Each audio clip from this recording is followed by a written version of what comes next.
No sé, pero pues es un macho. Pues es el 10. Como 5 años. A ver, ¿ya todos? Ahorita no sé quién es el 10.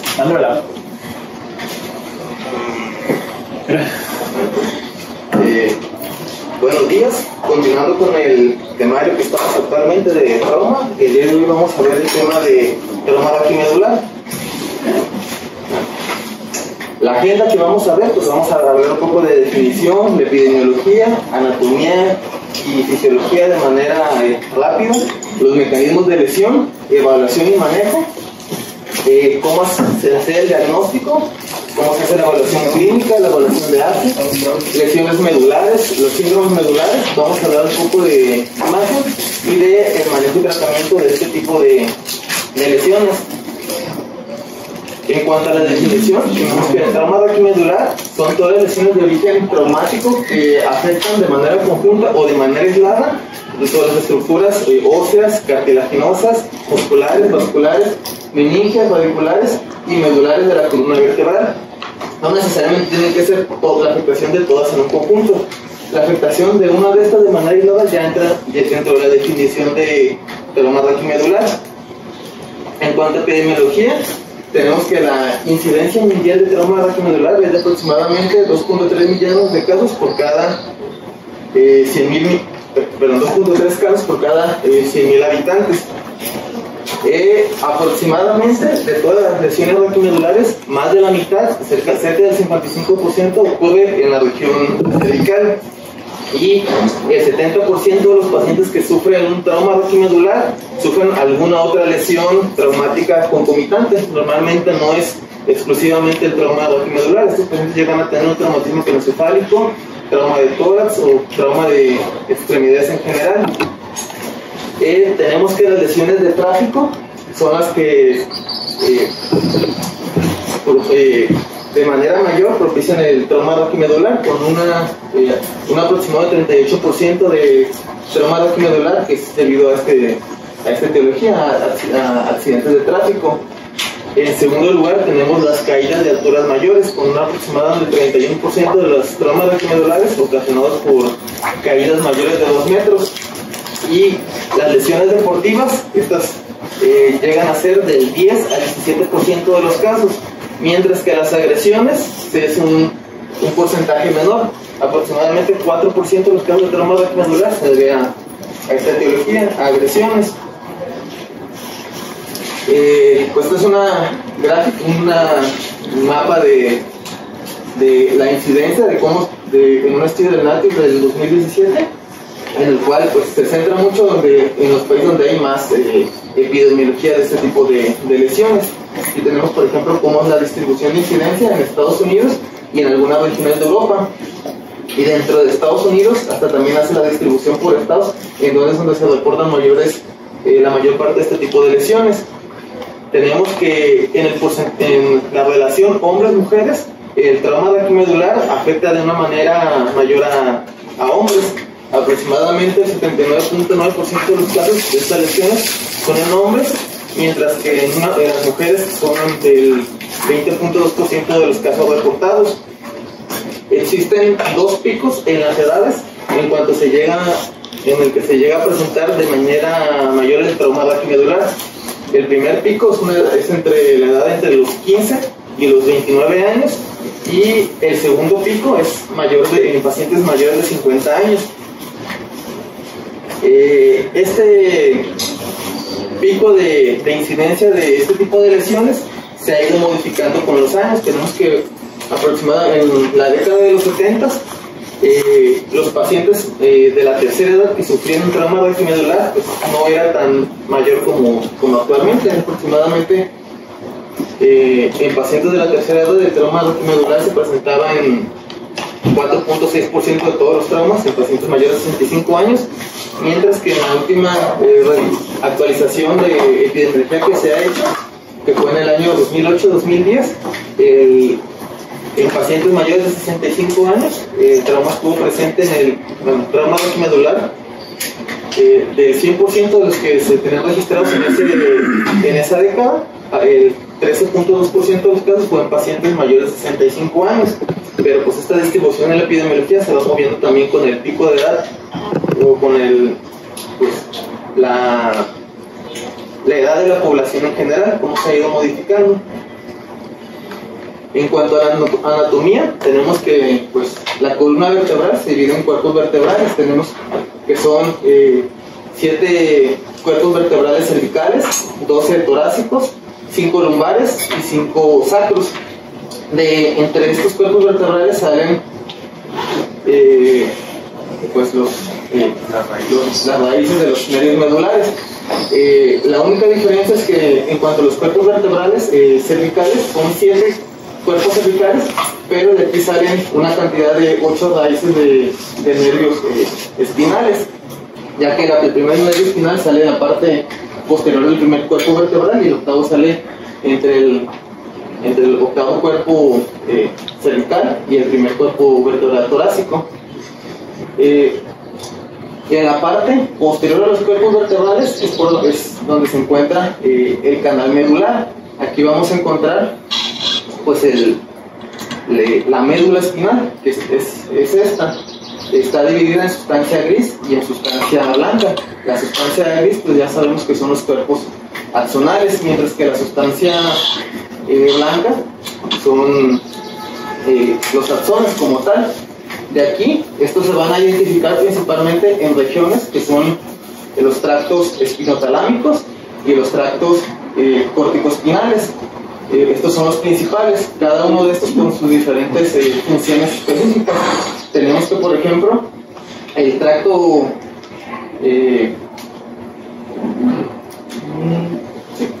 las columnas dorsales son las que se van a encargar principalmente de la propiocepción. Y bueno, el tracto espinotalámico ventral tenemos que el tracto espinotalámico se va a dividir en lateral y ventral. El cuerpo espinotalámico lateral es el que se va a encargar de la sensación de dolor y de la sensación de temperatura, mientras que el tracto espinotalámico ventral es el que se va a encargar más del tacto grueso. Y las vías corticoespinales pues son las que se van a encargar de la función motora. Entonces tenemos aquí que dependiendo del sitio donde se llegue a hacer la lesión de la médula espinal, es el tipo de afectación que vamos a encontrar. No todas las lesiones medulares son secciones completas. Hay ciertas lesiones que nada más nos van a afectar cierto porcentaje de la médula espinal, y dependiendo del porcentaje de la lesión que nos afecte son las manifestaciones clínicas que vamos a encontrar en estos pacientes. De aquí que se puedan hacer las divisiones en cuanto a cierto tipo de lesiones en síndrome medular, y después les voy a hablar más adelante. Y en cuanto a la irrigación de la médula espinal, pues tenemos que la irrigación se lleva principalmente por las arterias espinales posteriores y las arterias espinales anteriores. Como ya les comenté al principio, pues la lesión del trauma medular no siempre tiene que afectar la región del canal medular. Puede hacer nada más una afectación únicamente en el cuerpo vertebral o en las estructuras vasculares. Y aunque no haya una afectación directa de la médula espinal, si se llega a afectar las arterias espinales que irrigan esta médula, también se puede llegar a encontrar manifestaciones clínicas. Esto pues es lo que ya les comenté principalmente, la sustancia blanca, cómo se puede dividir principalmente y de qué es lo que se encarga cada uno pues, de estos tractos, de los tractos corticoespinales, los tractos espinotalámicos, las columnas y las columnas anteriores, cuál es la función específica de cada uno de estos. Tenemos que las raíces nerviosas las podemos dividir dependiendo de la función que tienen. pues tenemos que los tractos los tractos espinotalámicos, que son los que se van a encargar de la sensibilidad, dependiendo del sitio de la raíz nerviosa de lo que sale, es qué región de piel o dermatoma afecta, y dependiendo de esta afectación nosotros podemos al momento hacer la exploración física y al encontrar qué región del dermatoma se encuentra afectada, nosotros podemos inferir a qué nivel se encuentra la lesión, y esto es lo que se conoce como lesión pero a nivel sensitivo. Y también, bueno, esto a la exploración sensitiva. A la exploración motora, esto se llaman miotomas, que es más o menos lo mismo. Son el conjunto de cuerpos musculares que inervan cada una de las raíces nerviosas, y al momento de hacer la exploración física nosotros podemos, dependiendo de la región motora que se encuentre afectada, inferir a qué nivel se encuentra la lesión.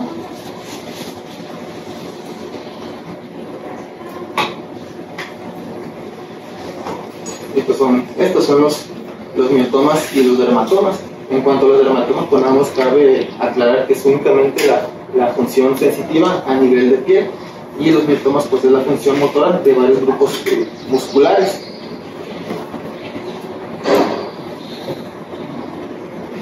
En cuanto a los mecanismos de lesión y fisiopatología, tenemos que hay dos principales tipos de lesión, de afectación neurológica que se llega a ocasionar por el trauma raquimedular, que es la lesión primaria y la lesión secundaria. La lesión primaria pues es la afectación directa de la lesión sobre el cuerpo vertebral o sobre el canal medular y la médula espinal.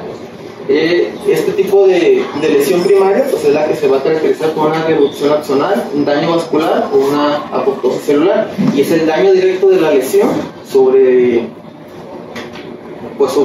cualquiera uno de los componentes del trauma raquimedular. Y la lesión secundaria, pues tenemos que son los cambios progresivos que se van a ocasionar posterior al trauma inicial. Estos que van a ser desencadenados principalmente por isquemia y por edema de los componentes del canal vertebral. Y bueno, se van a caracterizar por liberación de radicales libres, alteraciones iónicas y excitotoxicidad.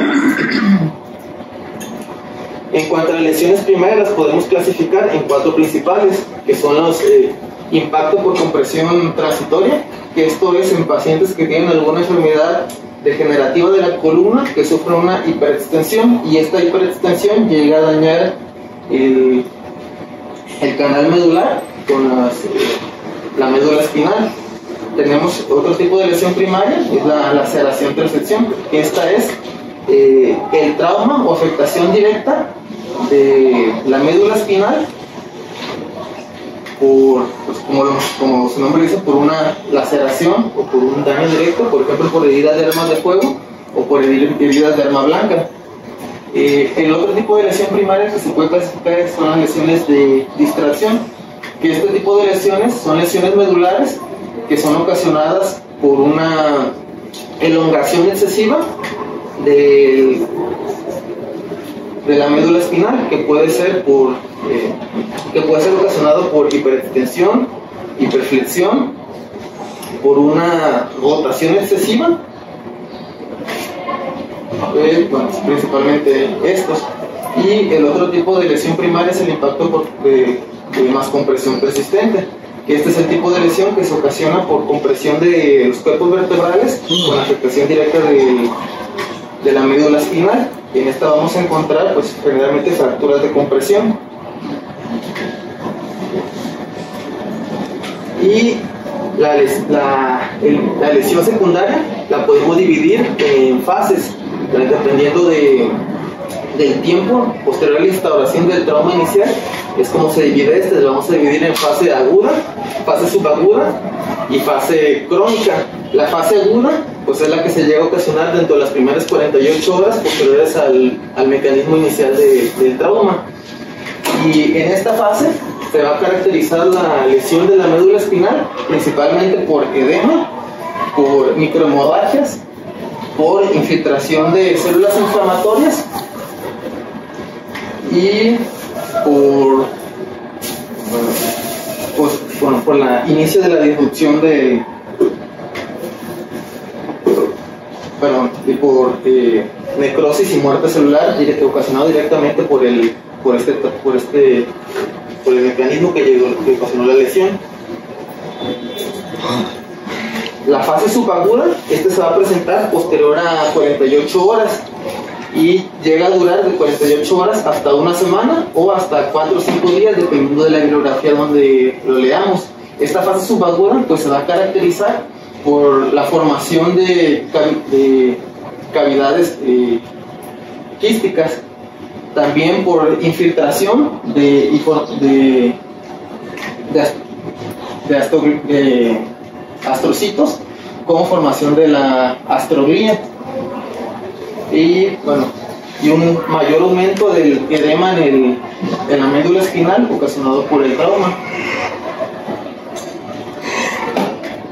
Y la fase intermedio crónica, que esta se va a ocasionar pues, posterior a 10 días. Hay una bibliografía que dice, posterior a 5 hasta 2 semanas la fase intermedia, y la fase crónica posterior a 2 semanas y puede llegar a durar hasta 6 meses.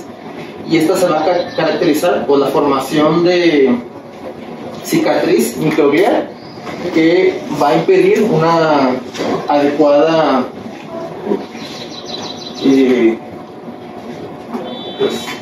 reconexión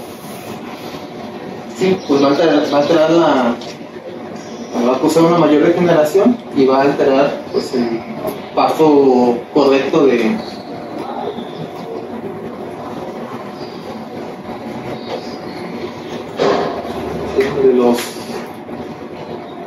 los impulsos de transmisión de las células neuronales.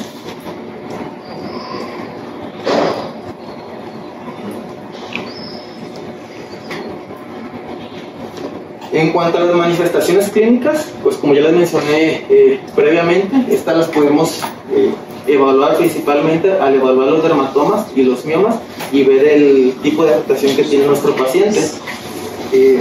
Las principales manifestaciones clínicas que vamos a encontrar nosotros en nuestro contexto de la UCI, pacientes que nos llegan a encontrar una raquimedular, pues son todas las afectaciones que nos llegan a ocasionar alteraciones de los músculos respiratorios o alteraciones de la función simpática con afección simpática. Bueno, ahorita les voy a comentar por qué hay este tipo de alteraciones. En cuanto a las manifestaciones clínicas, tenemos que cuando hay una lesión a nivel entre S1 y S2 no hay musculatura respiratoria eficaz. Entonces, pues estos pacientes son los que tienen peor pronóstico. Cuando hay una afectación de la raíz nerviosa de C3 a C4, generalmente hay una parálisis clínica bilateral y la ventilación se ve afectada, ya que esta va a depender completamente de los músculos respiratorios accesorios. Cuando hay una afectación de la raíz nerviosa de C5, tenemos que hay una interrupción de la inervación del diafragma. Entonces aquí también el mecanismo ventilatorio se va a ver afectado, y pues la respiración va a estar llevándose a cabo también por los músculos respiratorios accesorios. Cuando hay una lesión a nivel de T11, hay una afectación de la inervación de los músculos intercostales. Entonces aquí la respiración pues no hay una afectación como tal del diafragma, entonces el mecanismo de la respiración no se va a encontrar tan afectado, pero los músculos intercostales, que son pues uno de los principales músculos respiratorios accesorios, se van a ver afectados con una también pues probable afectación de la mecánica respiratoria, por lo cual se debe también de evaluar a estos pacientes de manera estrecha. Cuando hay una afectación a nivel de L1, tenemos que está la inervación de los músculos abdominales irrumpida. Cabe destacar también pues la inervación que se ocasiona en los músculos sacros, ya que la clasificación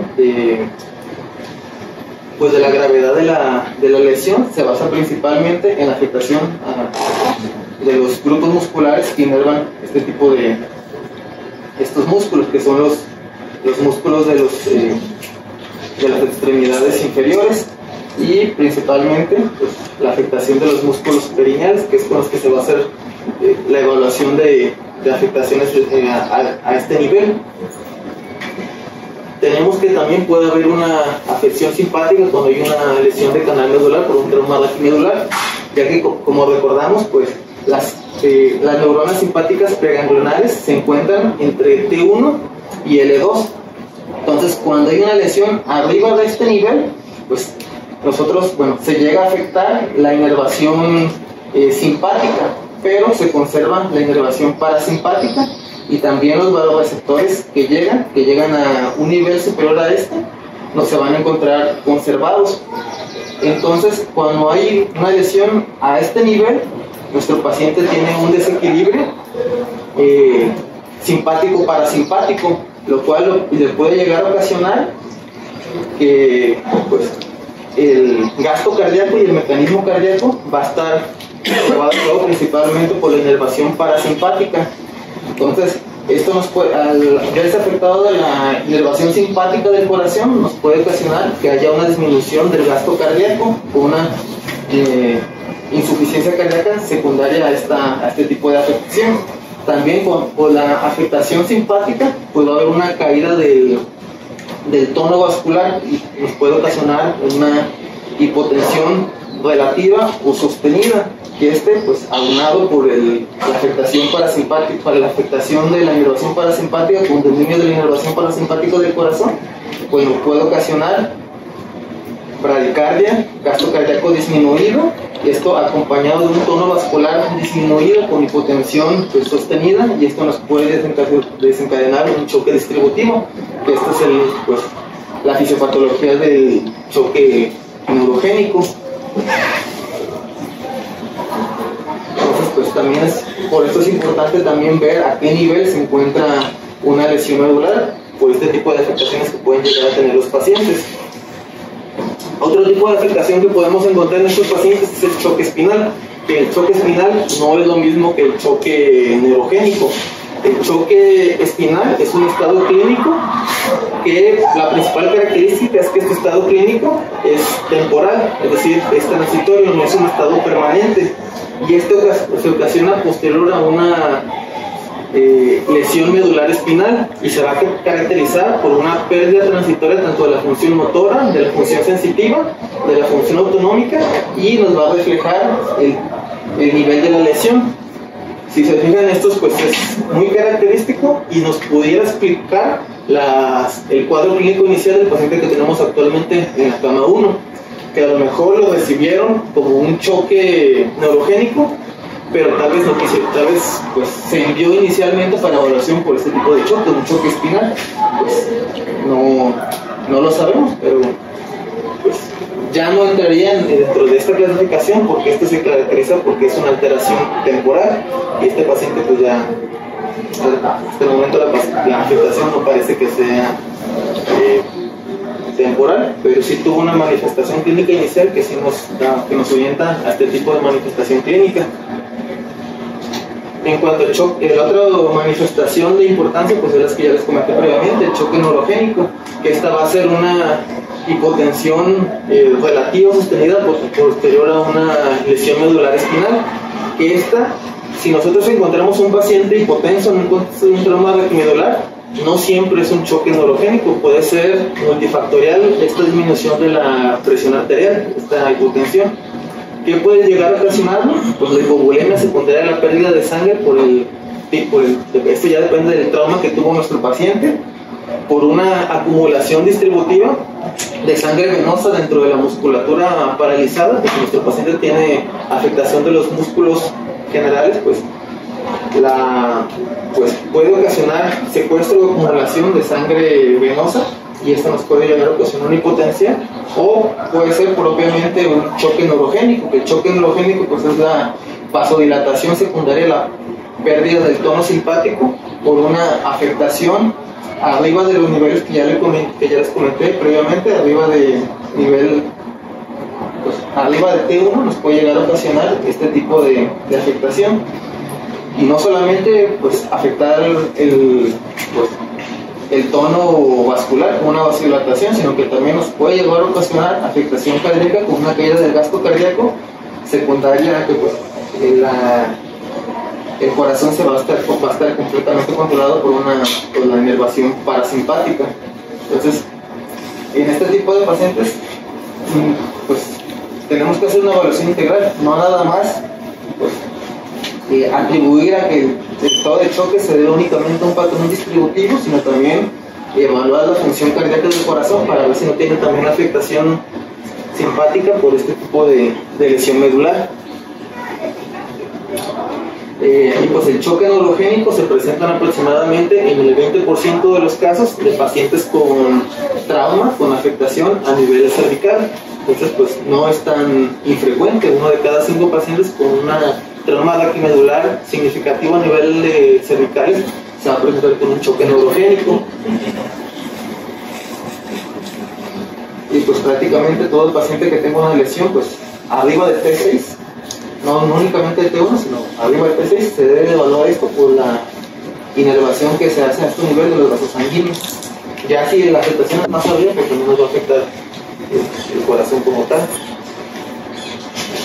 Y pues en este tipo de pacientes no nada más puede haber un choque neurogénico, también puede haber una afectación, un reflejo simpático excesivo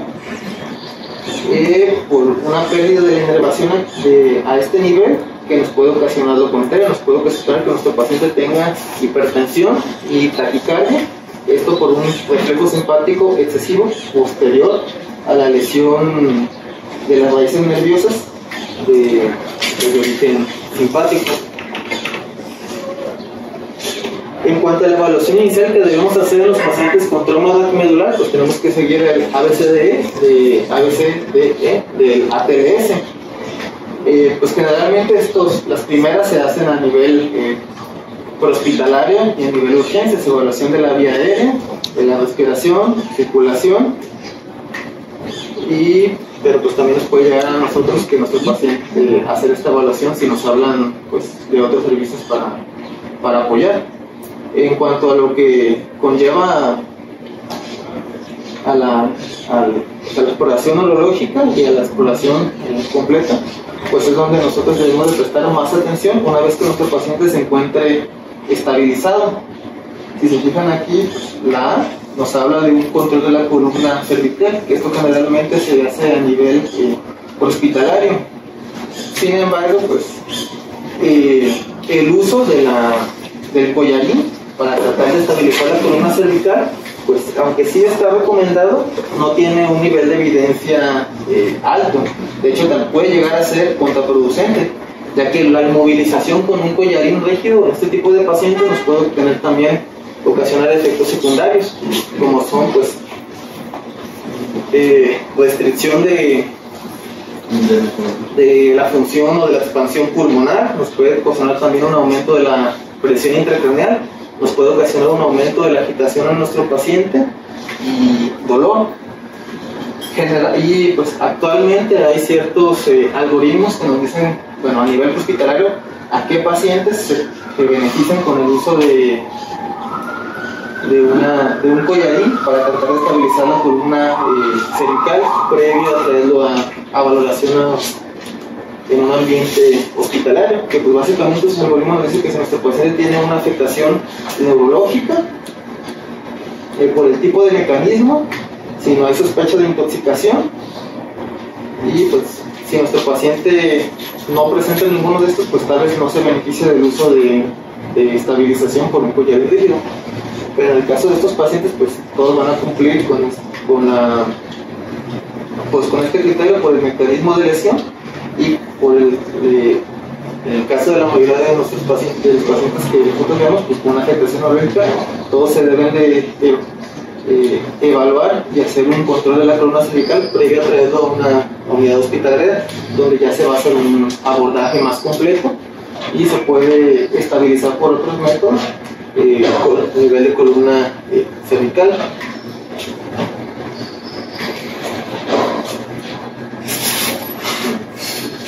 En cuanto al diagnóstico, pues una vez que nuestro paciente se encuentre estabilizado, pues se debe hacer un examen neurológico general. Esto pues tenemos que hacer una evaluación minuciosa de la función motora y la función sensitiva de estos pacientes, de cada uno de los miembros y grupos musculares. También se debe hacer un examen rectal. Aquí se está pues más recomendado este tipo de exploración, principalmente para ver la afectación a nivel de la inervación de los raíces nerviosos del sacro. De manera conjunta, la exploración neurológica se va a hacer una evaluación con estudios paraclínicos, estudios de gabinete. Estos pues los principales son radiografía, tomografía y resonancia magnética. En cuanto al examen neurológico, pues tenemos que evaluar, pues, como ya les mencioné previamente, el nivel sensitivo y el nivel de afectación al evaluar los dermatomas y los miotomas. En cuanto a los estudios de imagen, pues el primero que se realiza principalmente en las salas de urgencias son las radiografías. Aquí, en nuestros pacientes que tengan trauma medular, se deben solicitar radiografías con proyecciones AP lateral de columna cervical, AP de tórax y AP de pelvis. Estas pues, son útiles para detectar lesiones por luxación y fracturas macroscópicas que a menudo se asocian con una lesión medular espinal. Estas pues dependen mucho de la experiencia del médico que las evalúe, que logren encontrar pues alguna lesión que a lo mejor no está tan visible macroscópicamente y son lesiones más pequeñas que se deben de evaluar de manera minuciosa, pero así a grosso modo pues, nos sirve para ver principalmente luxación y lesiones macroscópicamente visibles, como pues aquí por ejemplo pues no hay duda de la afectación que tiene nuestros pacientes. Pues este paciente tiene una fractura cervical desplazada, este paciente tiene una fractura de odontoides. Para esto pues, puede llegar a hacer este tipo de evaluación inicial. Posteriormente, pues, estudios un poco más específicos, tomografía y resonancia magnética. La tomografía no es tan específica para afecciones o para evaluar canal medular y médula espinal, pero sí nos sirve y tiene mayor sensibilidad y especificidad para evaluar los cuerpos vertebrales, pues, principalmente para evaluar pues, fracturas que no son macroscópicamente visibles por la radiografía. Por este método de imagen podemos hacer una evaluación más precisa. Es altamente sensible para diagnosticar una fractura o una dislocación en columna y pues autores más actuales recomiendan que el tipo de estudio que se va a realizar es una tomografía con cortes finos de alta resolución a nivel cervical y lumbar. Se puede valorar también la realización de una angiotomografía cuando estamos sospechando de una lesión de las arterias espinales tanto anteriores como posteriores, pero pues esto no solamente cuando hay sospecha, no se toma de manera general todos los pacientes con trauma raquimedular. Una tomografía sí se debe de tomar principalmente, pues, como les comenté, para evaluar los cuerpos vertebrales, no tanto el canal medular. Propiamente para ver fracturas y afectación de cuerpos vertebrales. Para evaluar canal medular, pues no nos sirve.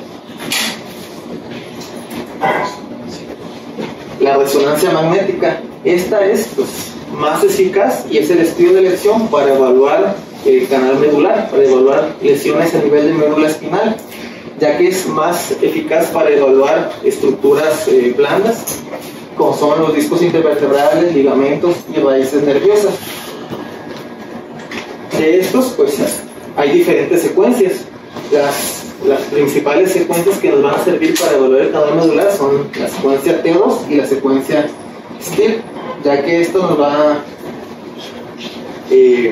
bueno, principalmente esta secuencia, la secuencia STIR, nos va a evitar identificar el edema relacionado con el edema asociado a la lesión medular o también propiamente pues, la alteración del tejido.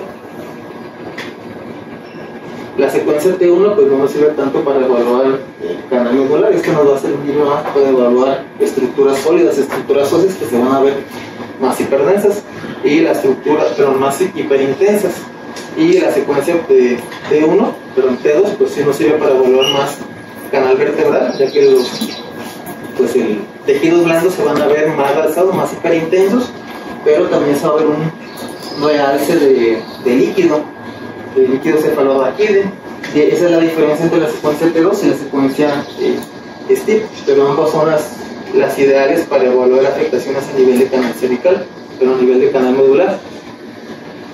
Aquí tenemos en esta resonancia magnética una afectación con luxación de C4 a C5. Aquí se ha evaluado con una secuencia T1, y pues vemos canal medular no se ve de manera adecuada. Esta es una secuencia T2 donde se ve la afectación a nivel de canal cervical que ocasionó esta luxación. Esto se puede evaluar como tal en una tomografía, solamente la afectación del cuerpo vertebral. Se puede evaluar pues, la luxación, pero ya si queremos ver qué compromiso tiene del canal medular, de la médula espinal, ya se debe tomar la resonancia magnética y propiamente buscar esta secuencia específica, la secuencia T2 o la secuencia STIP, donde aquí ya vamos a evaluar la lesión a nivel medular que tiene con el edema perilesional.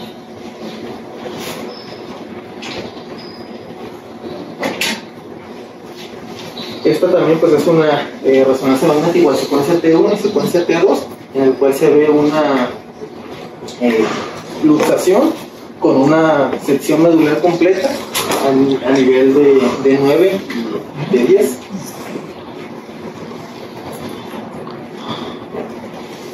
Otro tipo de estudios son los estudios de electrofisiología. Estos pues no están recomendados como tal en la sala de urgencias.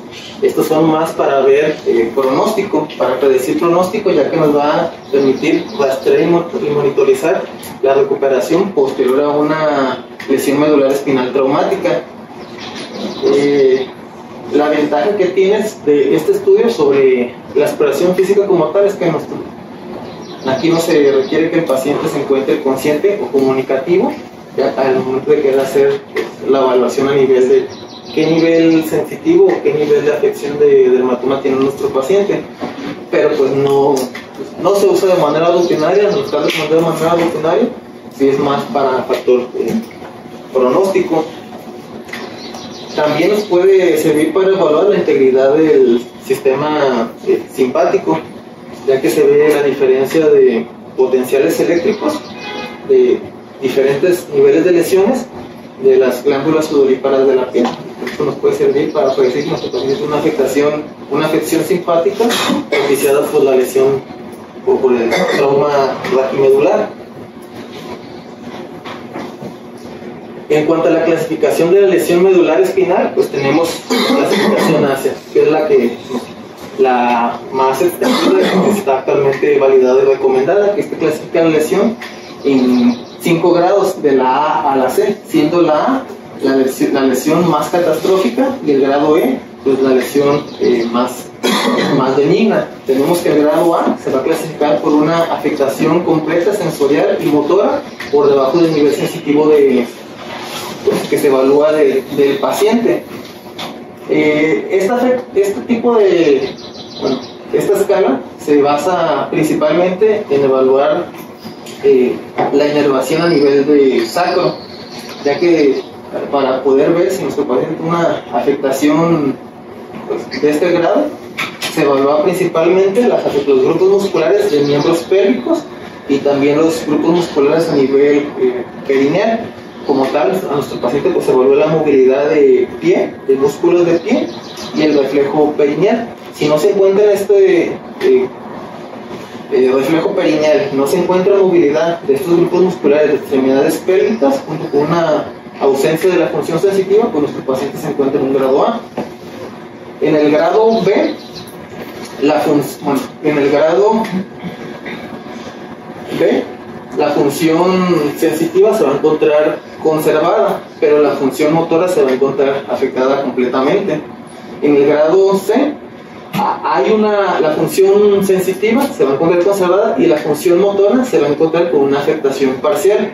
Específicamente, pues vamos a encontrar un grado menor a 3 en la puntuación motora del ASA, que esto es que nuestro paciente tiene resistencia contra la gravedad, pero no una resistencia adicional. Esto clasificaría a nuestro paciente con un grado C. En el grado D, la función sensitiva se va a encontrar conservada y en la función motora se va a encontrar parcialmente afectada. Nada más que aquí con un grado de movilidad o de puntuación motora mayor que el grado C. En el grado C, pues es un grado menor de 3 de la puntuación motora, y en el grado D es un grado 3 o más en cuanto al evaluar la función motora. Aquí tenemos que hay una, pues, los grupos musculares vencen gravedad y vencen una resistencia adicional, a diferencia del grado C, que solamente vence gravedad.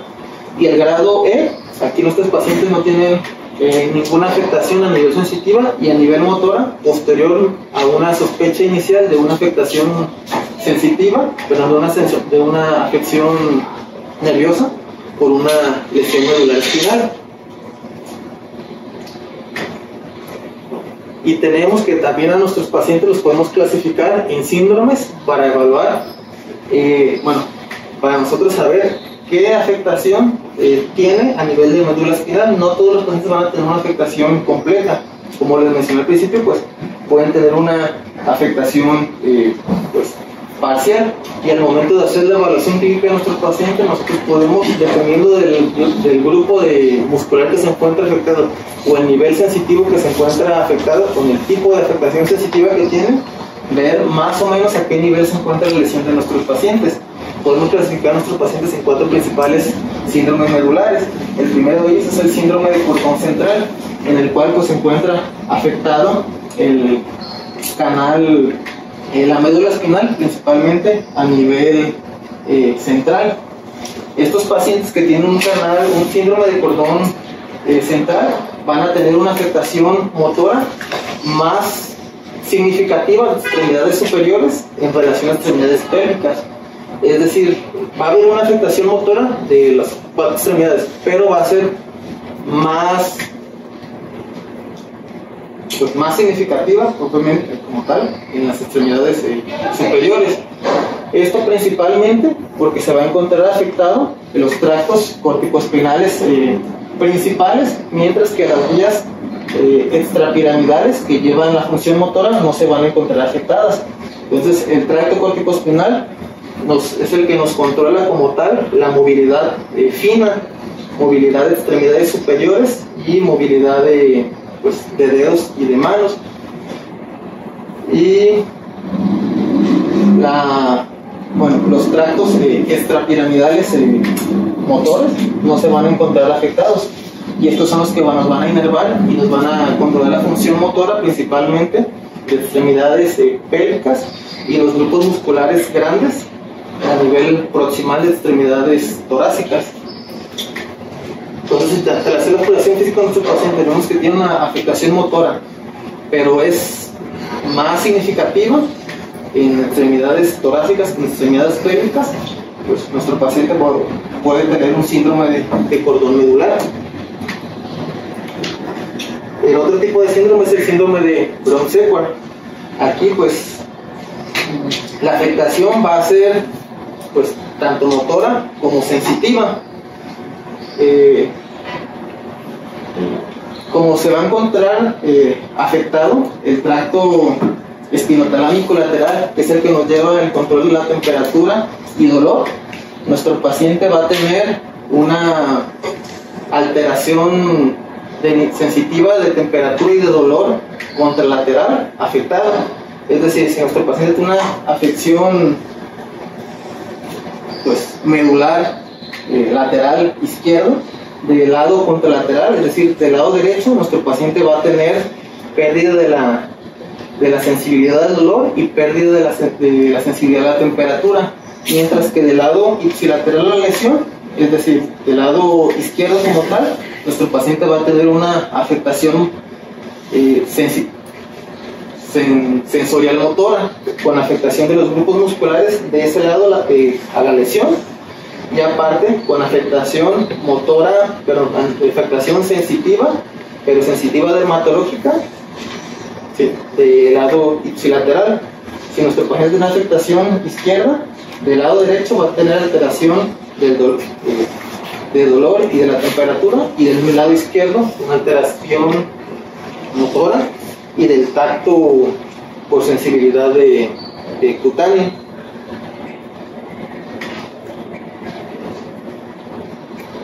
Y bueno, otro síndrome es el síndrome de cordón anterior.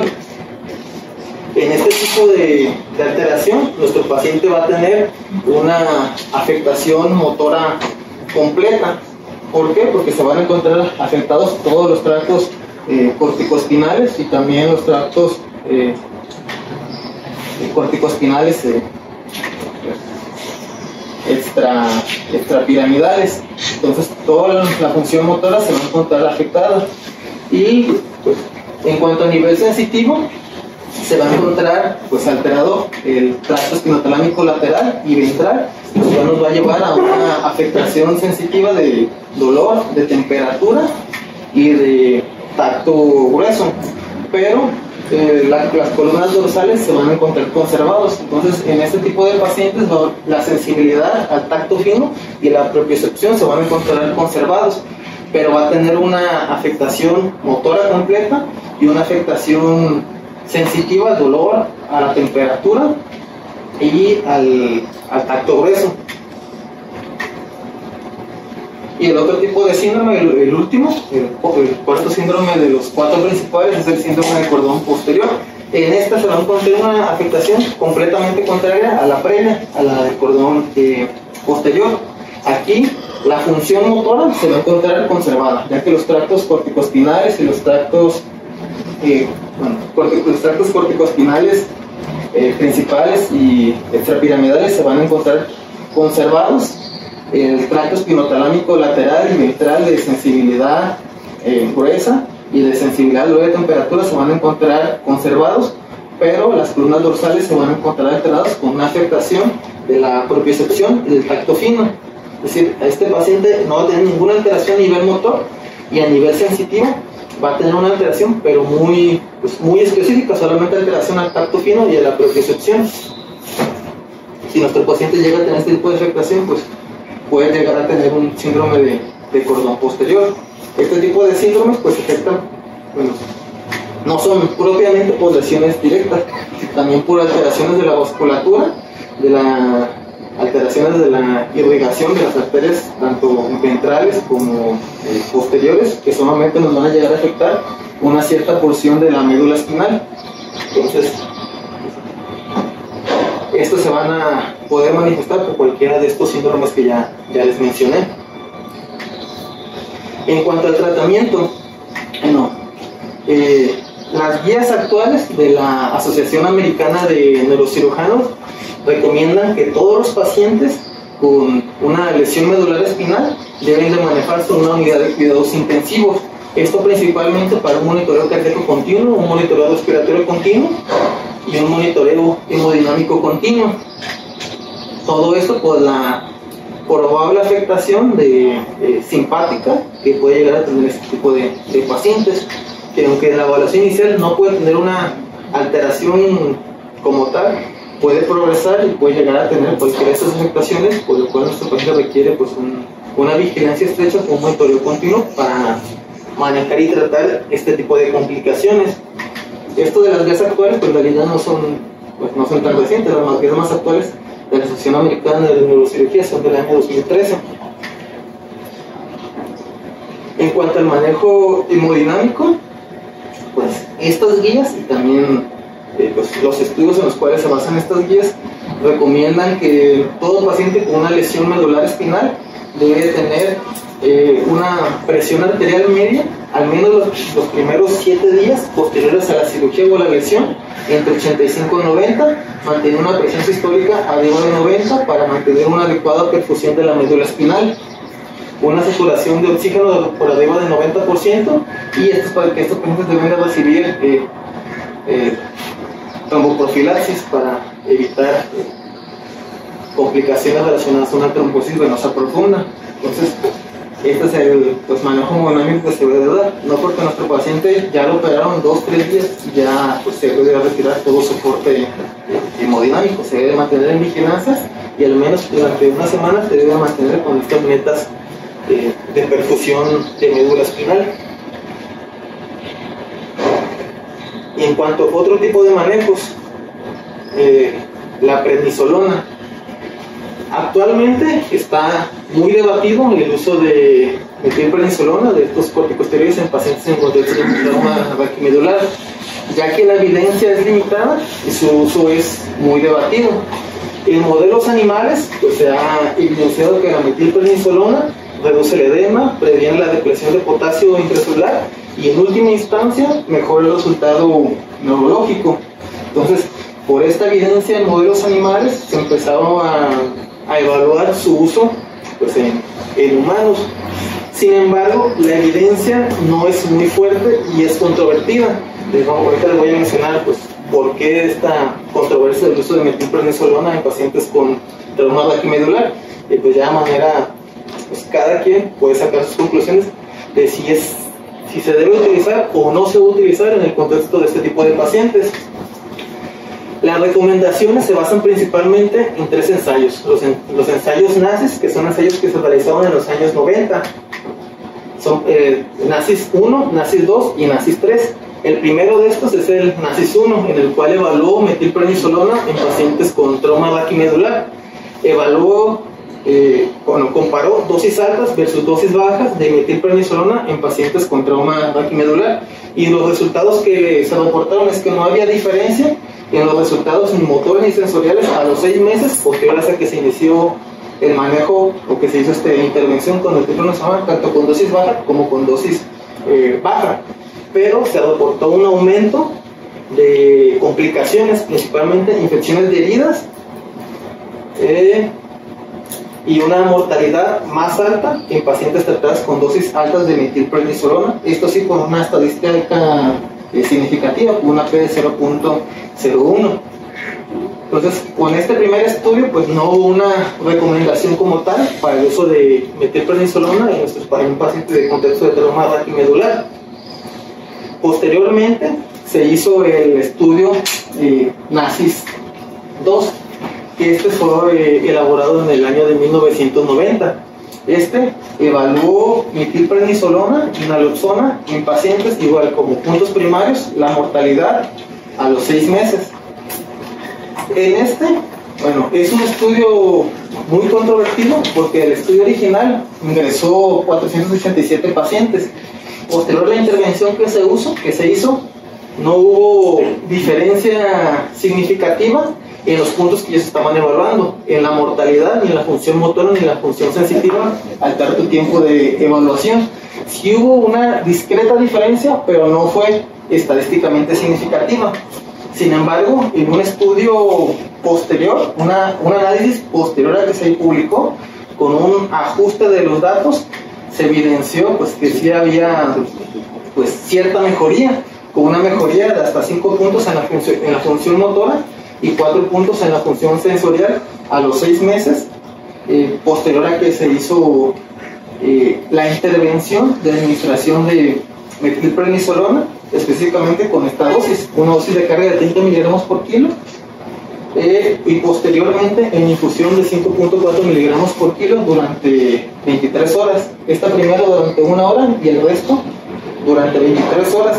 Y aquí reportaron que sí había pues una diferencia significativa en los puntos tanto de mejoría motora como motora sensitiva. Sin embargo, este estudio, este análisis posterior, pues tiene su principal controversia, ya que eliminaron a muchos pacientes. De los 487 pacientes que se incluyeron en el estudio original, eliminaron a 291 pacientes y se quedaron únicamente con 66 pacientes en el grupo con metilprednisolona y con 66 en el grupo de metilprednisolona y con 69 pacientes en el grupo control.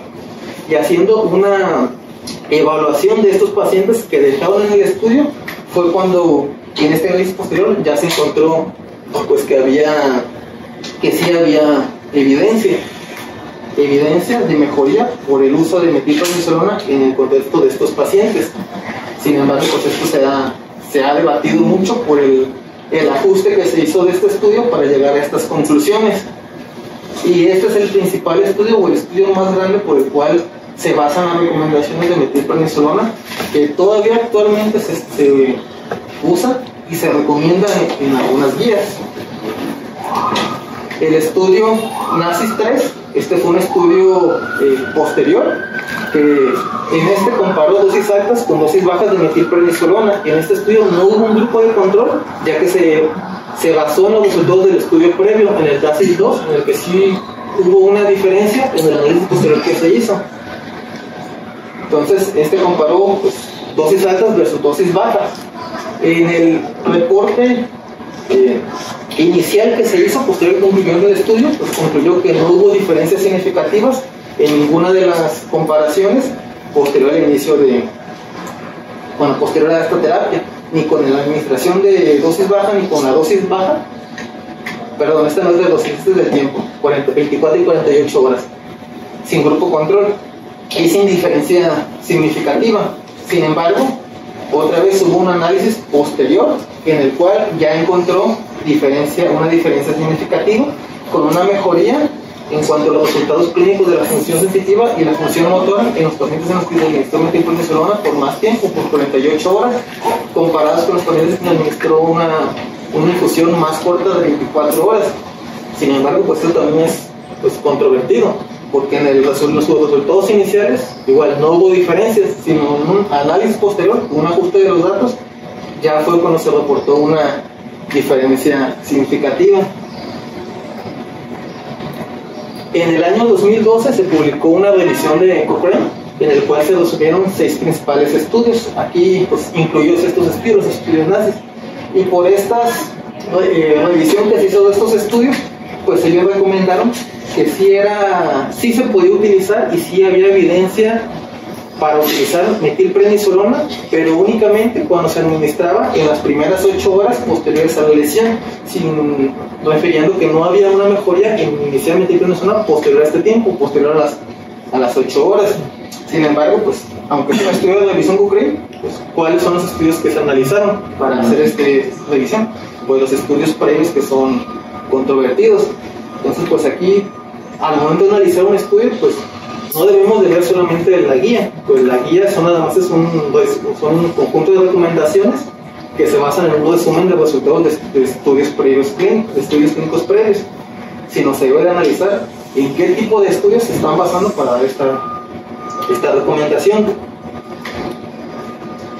Las recomendaciones de las guías de la Sociedad Americana de Neurocirugía, que pues, las más recientes son del 2013, refieren que no hay recomendación para utilizar corticosteroides sistémicos, específicamente metilprednisolona, en un contexto de trauma vacuomedular, ya que ellos refieren que no hay evidencia fuerte, suficiente, que justifique que haya una mejoría en cuanto a los puntos de supervivencia o en los puntos de función sensitiva o función motora al administrar metilprednisolona en estos pacientes. Y esta pues, es la recomendación de sus guías más recientes, que son del año 2013. Y en sus guías previos del año 2002 sí lo recomendaban. En esta actualización que hicieron ya no lo recomendaron, pero pues igual son ya pues, cerca de 10 años de que se emitió esta recomendación, 9 años. La guía más reciente es la guía Stein, que esto es del año 2017. En ellos refieren que sí hay una evidencia para utilizar metilprednisolona, al igual que el estudio Cochrane, la revisión de Cochrane, si se utiliza dentro de las primeras 8 horas del mecanismo de la lesión. Posterior a 8 horas del mecanismo de la lesión, no encontraron evidencia suficiente para utilizar metilprednisolona en este contexto de pacientes. Sin embargo, con una recomendación de evidencia baja. Entonces igual, pues se debe analizar, porque sí hay pues, evidencia significativa que nos habla de las complicaciones de infecciones, complicaciones de descontrol metabólico, complicaciones de sangrados mayores, sangrados gastrointestinales, y una evidencia baja de mejoría en cuanto a la función sensitiva y función motora cuando se utiliza prednisolona. Aquí pues ya se debe de hacer una evaluación individual de cada caso, de ver el riesgo que tiene nuestro paciente de complicarse si lo usamos o no, para poder nosotros llegar a la conclusión de si utilizamos metilprednisolona a nuestros pacientes. Ya de entrada, si nuestro paciente tiene más de 8 horas del trauma, pues ya de plano no se beneficia nada. Si nuestro paciente nos lo envían referido de un hospital que pues tarda más de 8 horas en llegar aquí, y cuando llega aquí se inicia este tratamiento, pues en realidad ya no hay ningún tipo de evidencia que justifique su uso. Y en cuanto continuando con el manejo, pues hablando de la cirugía descompresiva, pues esta es la piedra angular para el manejo de pacientes con trauma espinal y lesión medular espinal aguda. El objetivo de la cirugía descompresiva pues es alinear la columna vertebral, restablecer la columna y descomprimir la médula espinal, ya que pues de manera biológica, si hay una compresión continua de la médula espinal, se va a exacerbar la isquemia local y pues nos puede propiciar un aumento del mecanismo de lesión secundaria con mayores efectos adversos y un desenlace pues inadecuado en este tipo de pacientes.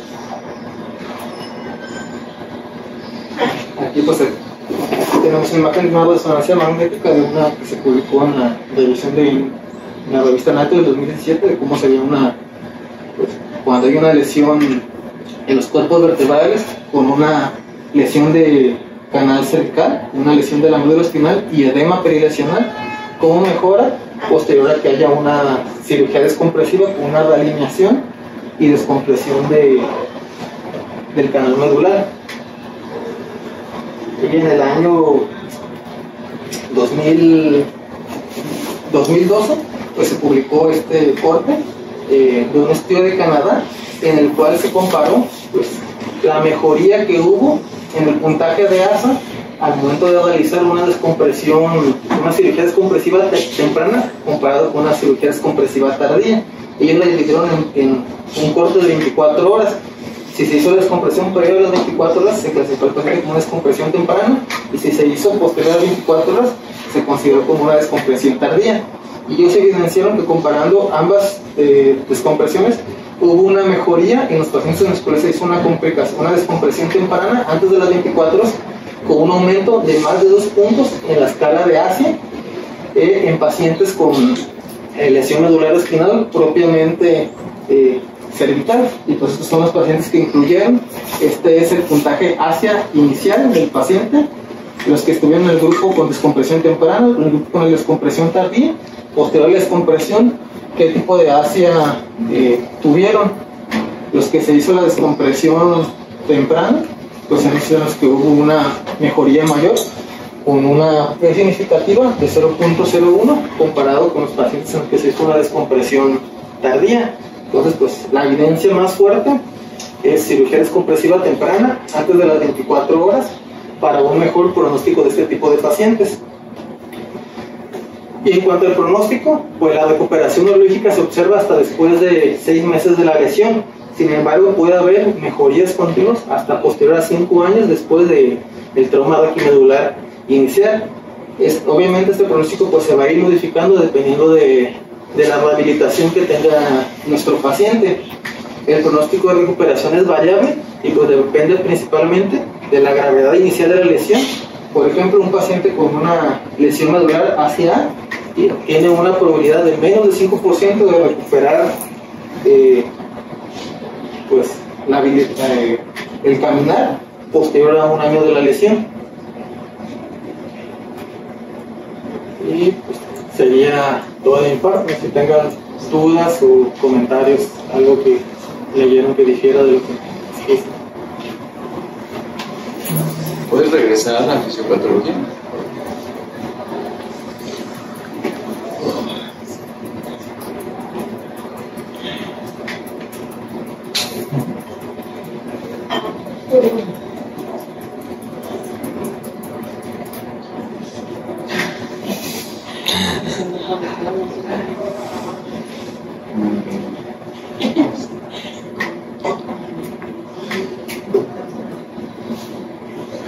positivo o la simpática. Ahí, Ajá. ¿puedes explicar ahí en qué es la excitotoxicidad?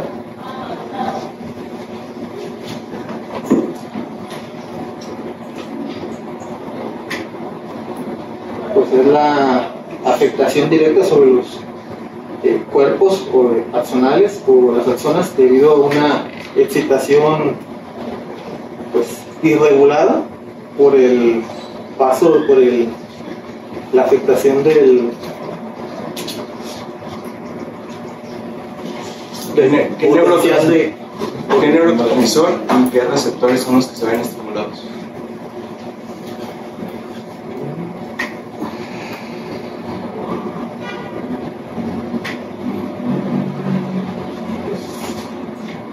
Bueno, es a través de una sobreestimulación del glutamato, que eso va a estimular los receptores NMDA y los AMPA, y con eso se va a hacer una licuefacción, pues ya de propiamente de la médula, pues que eso nos va a condicionar pues esas lesiones secundarias.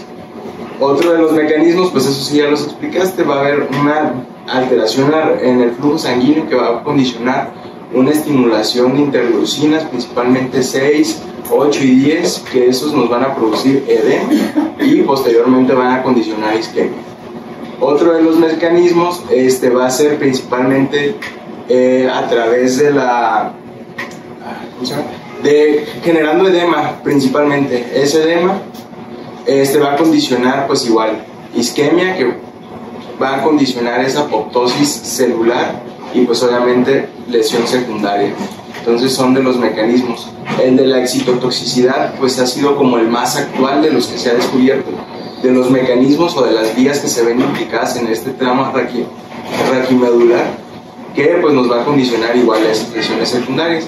Entonces pues sí era como que una de las cuestiones importantes para mencionar en la fisiopatología, igual para pues ir mejorando la clase.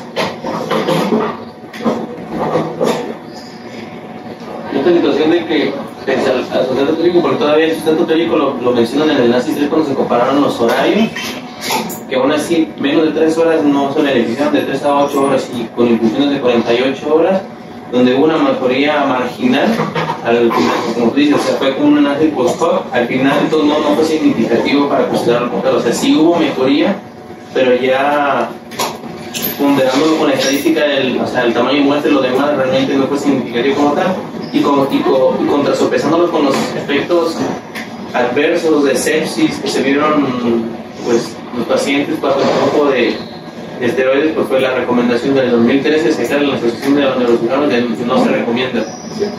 Estoy dando la libertad a la práctica de posibilidades de cada caso, pero no como una terapia estándar a todos los pacientes, pero aún así el peso está más inclinado a no hacerlo. Y en cosas secundarias acerca de la praxis acerca de ese tipo, hay una disminución en esta práctica. Disminuyendo año con año la cantidad de que los neurocirujanos o de trauma y todo lo más utilizaron esteroides en esquema, como lo menciona, el 30 por kilo de prednisolona, posterior a las publicaciones. Así el cambio de conducta pues tiende a disminuir con los años, no parece ser súbito, ¿no? Pero una comunicación sea tan convencida, son a veces muy difícil de convencer en este punto. Es que como tal hubo un boom, ¿no? O sea, en el momento en el que salió el NACIS 2 y el análisis post-hoc que dijo que pues sí, dentro de las primeras 8 horas. Pero más allá, una vez que se intentaron replicar esos resultados con otros estudios, no ha habido alguno que pueda replicar esos resultados. Entonces... Y se tuvo que hacer un ajuste del estudio inicial para que pudiera tener este exactamente, entonces pues ahí es como riesgo-beneficio del paciente, o sea, se está más que documentado que se incrementa el riesgo de complicaciones y pues el beneficio no está. Y de las horas fueron puestos de manera arbitraria, algunos mencionando un poco la fisiopatología de la oxidación de los lípidos, en los cuales sabes que pues lejos de todo esto ya más de 8 horas no se encontraba beneficio y todo lo más de manera teórica, pero a la hora de la práctica pues no resultó como se pensaba, pues uno trabaja la fisiopatología sobre el puro mecanismo de la peroxidación de los lípidos. Ya otras fisiopatologías como lo del glutamato, como lo de la isquemia, por el edema, Por lo tanto, más tardíamente, con la lesión secundaria en cuanto a la perfusión, que sí se tomó de poner mucho cuidado a mantener medidas de 85 a 90 para asegurar la perfusión en ese punto, pues otro motivo por el cual puede llegar a la apoptosis, a la inmunoisquemia, bueno, y a la pérdida funcional de esa parte del tejido, por la cuestión de perfusión, que como cualquier otro órgano que se dañe, también la autorregulación a ese nivel pues, está más comprometida, y sobre todo, pues igual, poniéndole el factor que hay de edema, poniendo el factor de que ya hay lesión por excitotoxicidad por los mismos